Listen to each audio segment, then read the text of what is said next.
G'day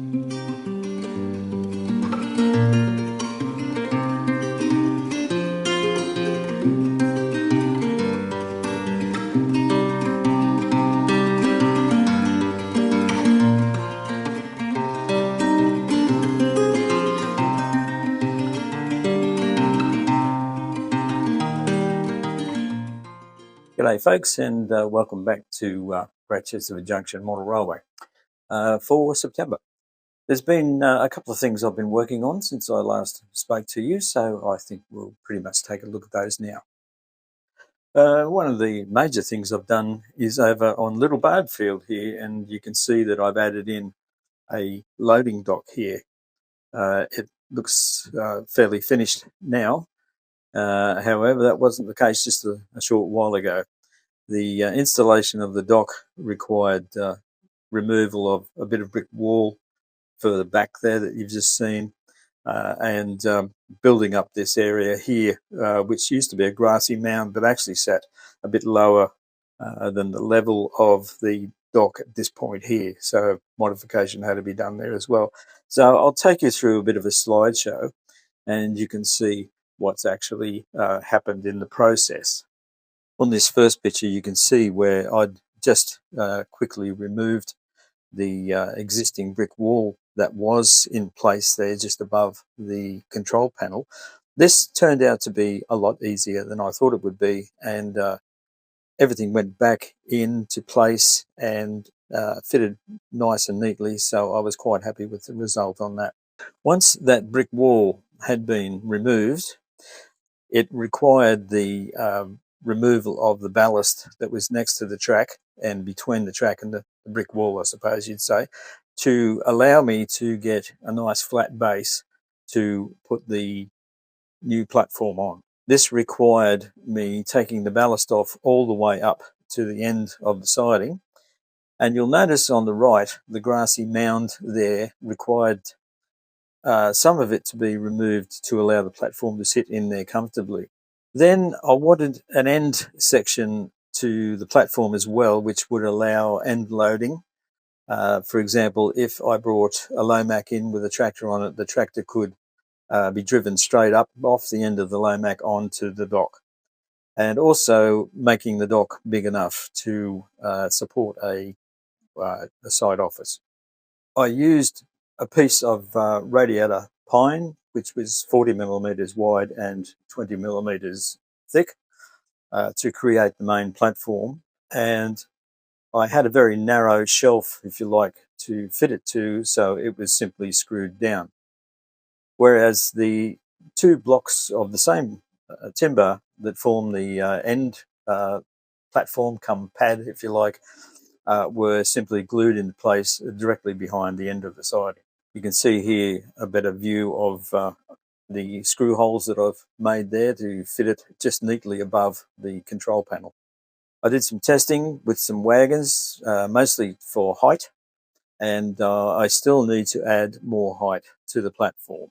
You can see I tested the Lomac here to give me a better indication of the height required to get it flush with the top of the platform. So basically I still need to add 3 or 4 millimeters to this existing platform. So here I have my piece of 3 millimeter ply prepared once the base of the platform has actually been painted grey. So this will go on top of the platform, which will hide all the screw holes as well as give me the extra height that I require. So once that was fitted onto the top of the platform and the end piece as well, I once again gave that a sort of sealing coat of grey just to protect it a bit more. You'll notice down the bottom right hand corner there where the grass mound sort of eventually drops down below the platform. And here's an overall aerial view of the end of the platform. So you can see the height's coming up now. So once the platform top was finished, I needed about another millimetre in height to make it pretty much right, if you like, in height. So I've used some cereal box card, which is approximately a millimetre thick, and I've scored that to simulate edge paving and glued it down to the top of the platform. Here you can see that the platform is completely surrounded now with edge paving, and then I've coloured that edge paving with some chalk pastels to make it more stone-like, I suppose. Now, what's happening here is I want to fill in between the paving with a gravel, and to make up the gravel here, to get something fine enough, I've used some shell grit, which is usually used in budgerigars cages. I think it aids with their digestion or something like that, but it's tiny, tiny little shells.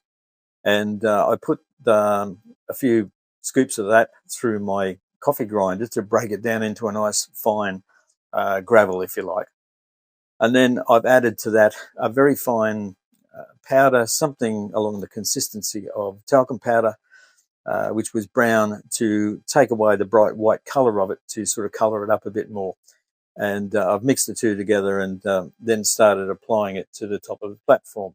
Once the gravel was added to the platform and it was levelled out and dusted off, etc., to get it as good as I could possibly get it, I then mist sprayed a small section at a time with a water bottle that I have, and then added to the dampened ballast, or gravel if you want, a mixture of 50-50 PVA and water, the old method for doing ballast on a railway.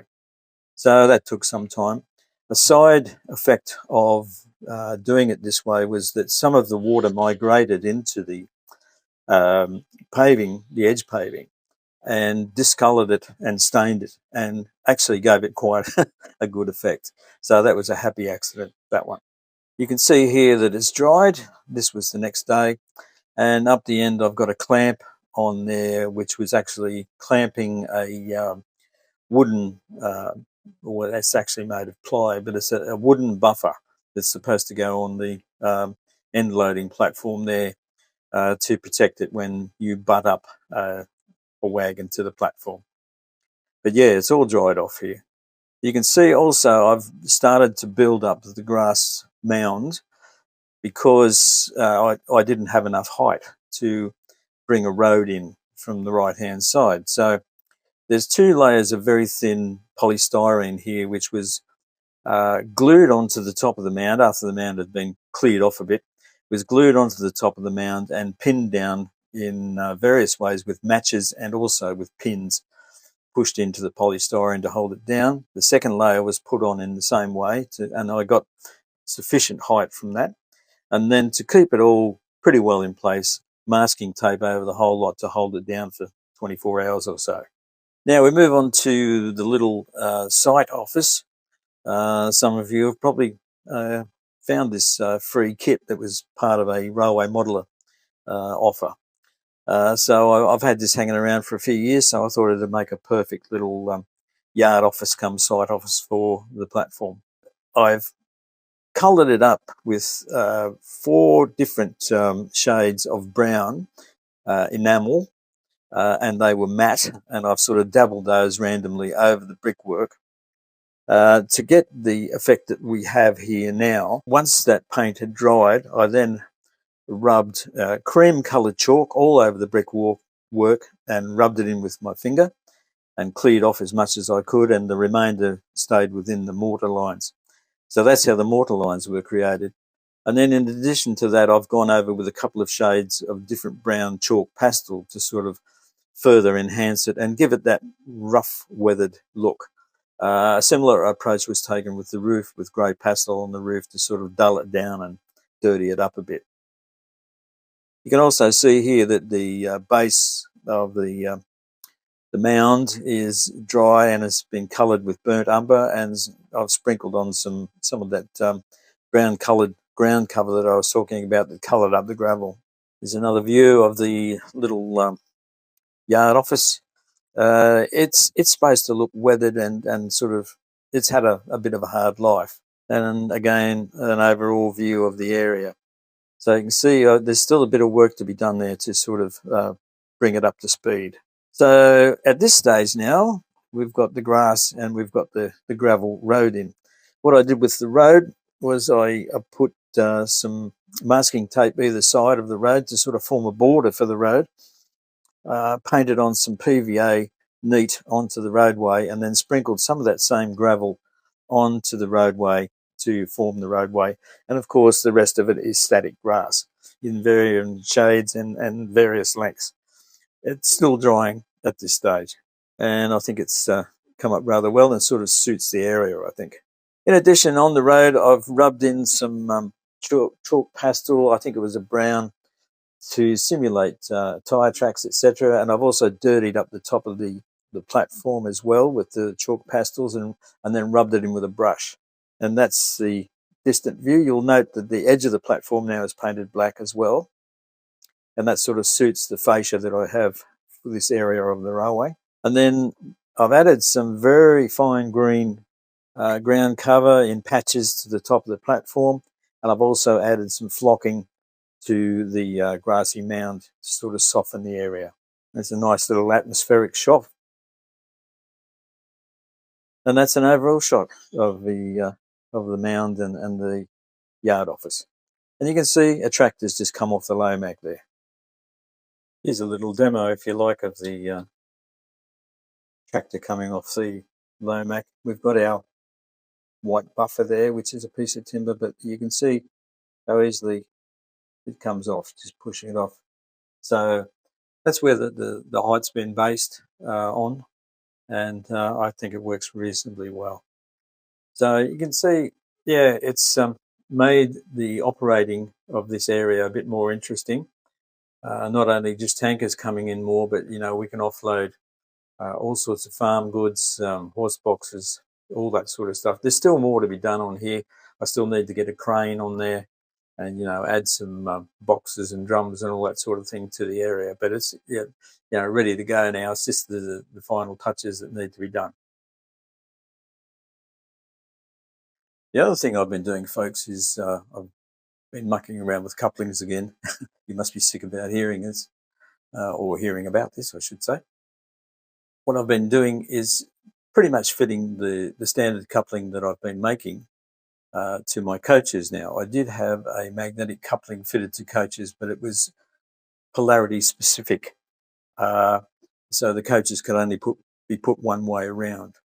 And so by changing that system to the rotating coupling, I can now put the coaches wherever I like. And I've simplified the whole process. I used to, when I'd fit a magnetic coupling to a coach, I would bring it out from the bogie, bend it up and bend it at another right angle. Well, I've done away with all that. It's just a straight rod coming out now, and it seems to work pretty well. So I can show you the process I've been going through there. Again, we have another slideshow, and there'll be also some demonstration videos. So we'll have a look at that now. Okay, folks, this is a side view of the new arrangement, and you can see that there's let's call it a connecting rod that comes straight out of the bogie. This is on a mainline wagon, and initially you might think, well, the coupling hangs a bit low, but it seems to swing up to meet whatever it needs to meet from the opposing vehicle, and works quite effectively. This is a view of it from underneath, and this was the first one where I had used an ultraviolet glue to sort of fix it to the underside of the bogie there.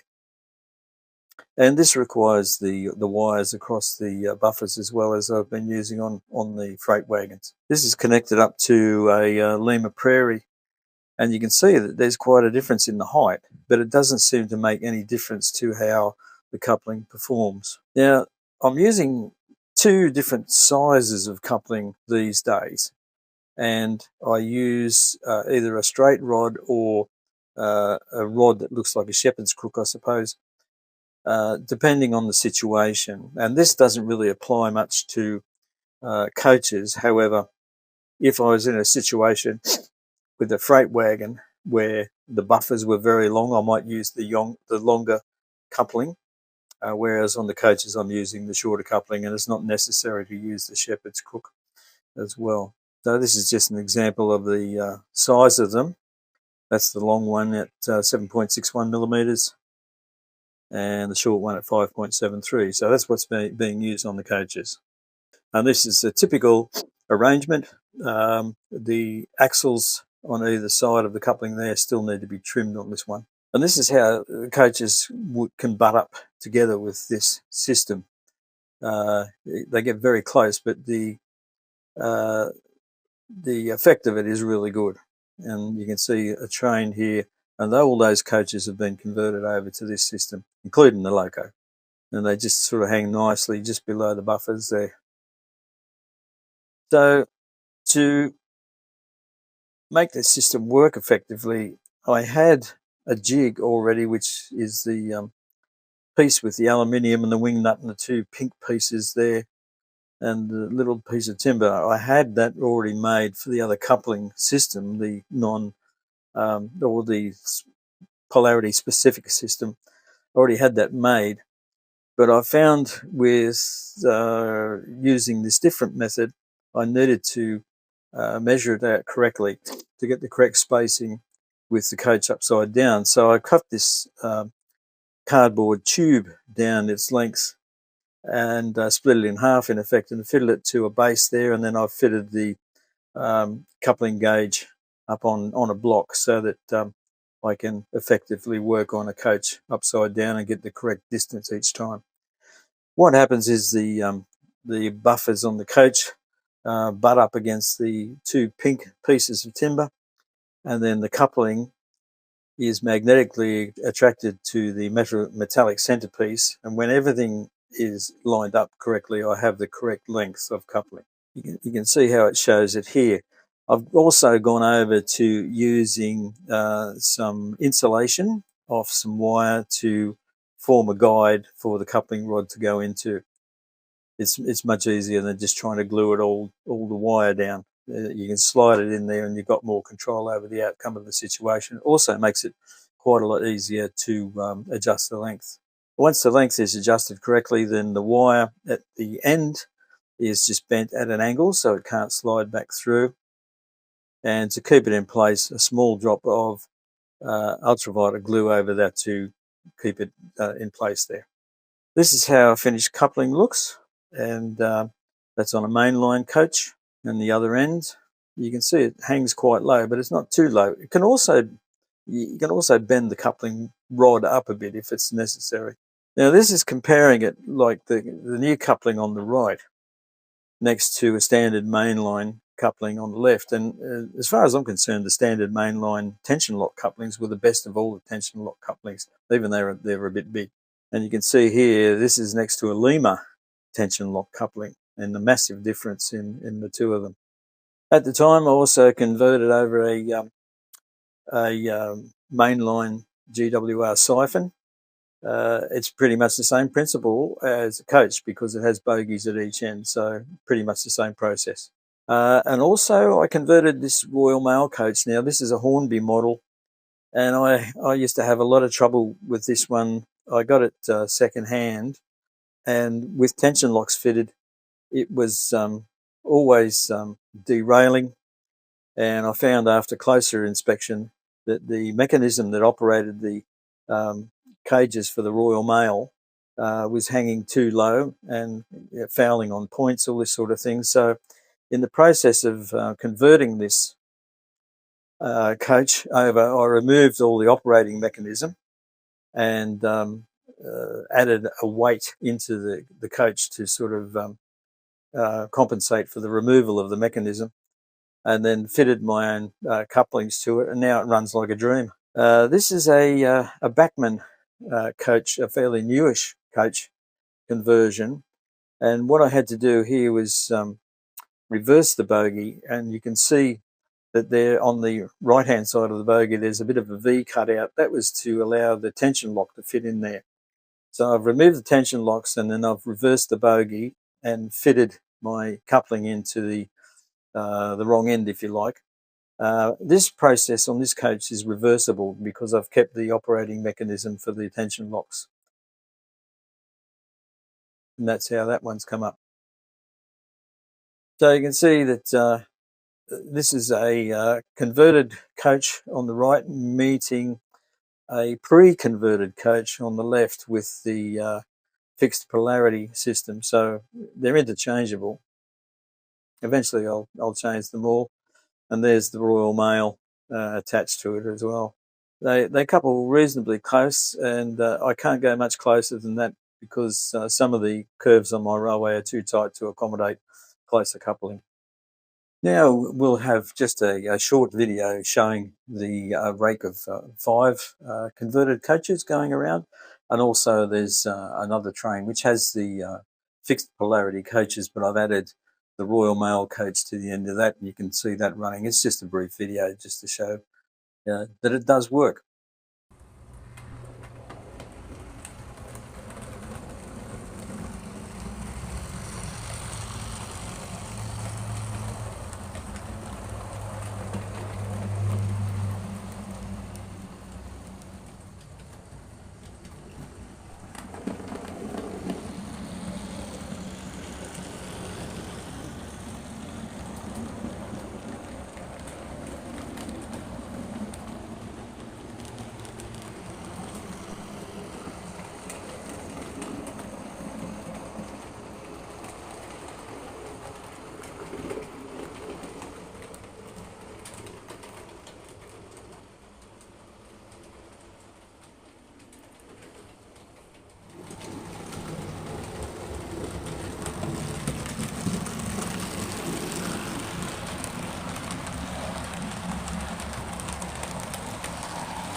Now, another thing that came up in my coach conversion adventures is the Airfix wobble. Some of you may be aware of that. Older Airfix coaches, the way they're fixed, the bogies are fixed to the coaches, is a very simple system, but tends to allow the coach body to wobble. And I thought there's got to be a way to fix this because I've got a few Airfix coaches, and some of them suffer from this problem. And I thought I'd take a closer look at it and work out how I can probably improve it or fix it altogether. So we've got another slideshow that we'll look at to sort of discuss that. Right, folks, this is the underneath of an Airfix brake coach. And you can see that the bogie is held in place here with a nylon pin. It's got a split at the other end, which locks it into the floor of the coach. Now, what I've found with this system is that the pin has very free movement in the floor of the coach, and it also has very free movement in the bogie itself. Whereas, and this, I think this is the problem that creates the wobble. There's just too much movement. And I thought it's not really necessary to have a lot of movement in the part that fits into the floor. In fact, it could be rigid as long as you've got free movement in the bogie. So what I did was remove the nylon pin, and I've replaced it with a 3mm machine bolt that I had. They're available from J-Car in Australia, and also a washer. And I fitted it to the coach, and then did some testing. It took a little bit of adjustment to get the nut just in the right place to allow enough movement for the bogie to move in all situations. And when I was happy with the setting on it, well, then a drop of Loctite was put onto the thread there to keep the nut in place. Now, what it requires, this is the top side of the floor. What it requires to work properly is that the machine bolt is actually press fitted into the hole where the pin would normally go. And the head of the bolt has to be press fitted below the level of the floor to allow the rest of the fittings for the coach to fit on there properly. Otherwise, it would obstruct the proper assembly of the coach. And you can see it projects out under the floor of the coach with enough thread on there to sort of allow a bogie to be fitted. And then once it's all fitted and working properly, well, then I've coloured it black so that it blends in a lot better. You don't see this sort of silver blob underneath the bogie. And yeah, And so that's the system. And so I can also show you a video of that working, and you can get a better idea of what effect it has had. So folks, as the sign says, focus on the last coach. That's the Airfix brake going around there. Now when it used to come around this curve here, this is where the wobble used to start. So just keep an eye on it. Very hard to detect any wobble there at all. You can see it also from the side shot. I think that's pretty good actually.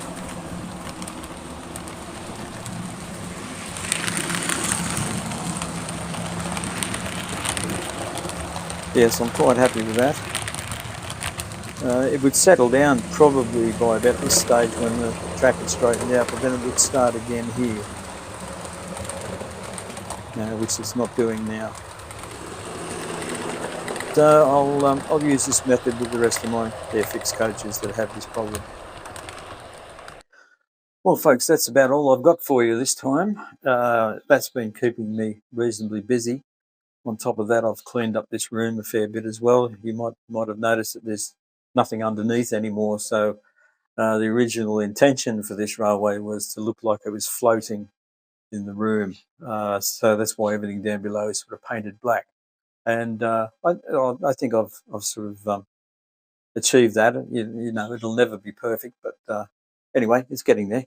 So I'll leave it with that, and take care, stay safe, and I'll see you next time. Cheers, Paul.